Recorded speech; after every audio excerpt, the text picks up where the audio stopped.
দেখতে পাচ্ছ আমার সামনে একটি ডিআইওয়াই ব্লুটুথ বক্স আছে, যেটা আমি বাড়িতে বানিয়েছি। আজকে দেখাবো এর ভেতরে আমি কি কি জিনিস ব্যবহার করেছি, কেমন ধরনের স্পিকার ইউজ করেছি, আর বক্সের সাইজ ও সেটআপ কেমন, সব কিছু ডিটেলসে দেখাবো। এটা প্লাইউড দিয়ে বানানো একটি স্পিকার বক্স, যেটা লম্বালম্বি ডিজাইন করা হয়েছে। এটা দেখতে যেমন ইউনিক, তেমনি ব্যাসের জন্য খুব ভালো। বক্সটা যথেষ্ট মজবুত। আমি এখানে 12 mm প্লাই ব্যবহার করেছি। যদিও ফিনিশিং একদম পারফেক্ট না, তবুও এই ধরনের স্পিকারগুলো খুব ভালো ব্যাস দিতে সাহায্য করে। এখানে হাইট আমি 3 ফুট রেখেছি। নিচে দুটো বড় উফার আছে, যেটা ভোকাল আর ব্যাস হ্যান্ডেল করে। আর ওপরের দিকে ছোট একটা স্পিকার দেখতে পাচ্ছ, এটা শুধুমাত্র টুইটারের জন্য ব্যবহার করা হয়েছে। ব্লুটুথ ইউএসবি মডিউল লাগানো আছে মোবাইল কানেক্ট করে গান চালানোর জন্য। বক্সের থেকে স্পিকারটা খুলে দেখিয়ে দিই কতটা মোটা এখানে ম্যাগনেট আছে এই স্পিকারে।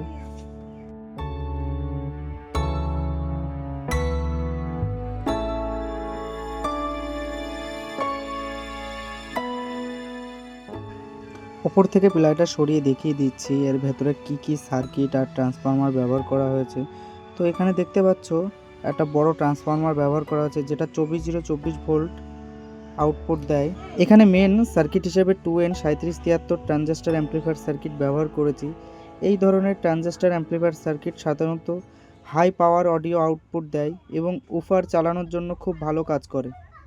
ব্লুটুথ মডিউল থেকে অডিও সিগন্যাল প্রথমে এই অ্যাম্পলিফায়ার সার্কিটে যায়, তারপর অ্যাম্পলিফায়ার সার্কিট সেই সিগন্যালটাকে বুস্ট করে স্পিকারে পাঠায়। ব্লুটুথ মডিউল চালানোর জন্য আমাকে এক্সট্রা কোনো 5 ভোল্ট দেওয়া লাগে না। এখানেই দুটো ট্রানজিস্টর দেখতে পাচ্ছ, এটাকে স্টেপ ডাউন করে 5 ভোল্ট তৈরি করে। এই 5 ভোল্ট ব্লুটুথ মডিউলটিকে পাওয়ার দেয়। এখানে দুটি ফ্যান লাগিয়েছি, যাতে ভেতরের গরম হাওয়াটাকে বাইরের দিকে ফেলতে পারে, যাতে সার্কিটটা ঠান্ডা থাকে। চলুন এখন এর সাউন্ড শুনে দেখি ব্যাস আর আউটপুট কেমন। বন্ধুরা, গান সবসময় ডিজে গান চালালে ভালো আউটপুট বোঝা যায়, তো ডিজে গান চালাতে পারবো না, নো কপিরাইট সঙ্গই চালাতে হবে।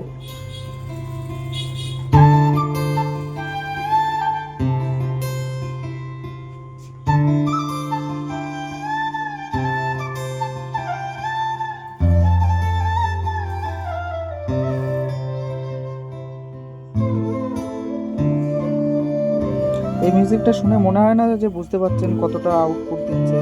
চলুন আমি মিউজিকটা চেঞ্জ করে দিই।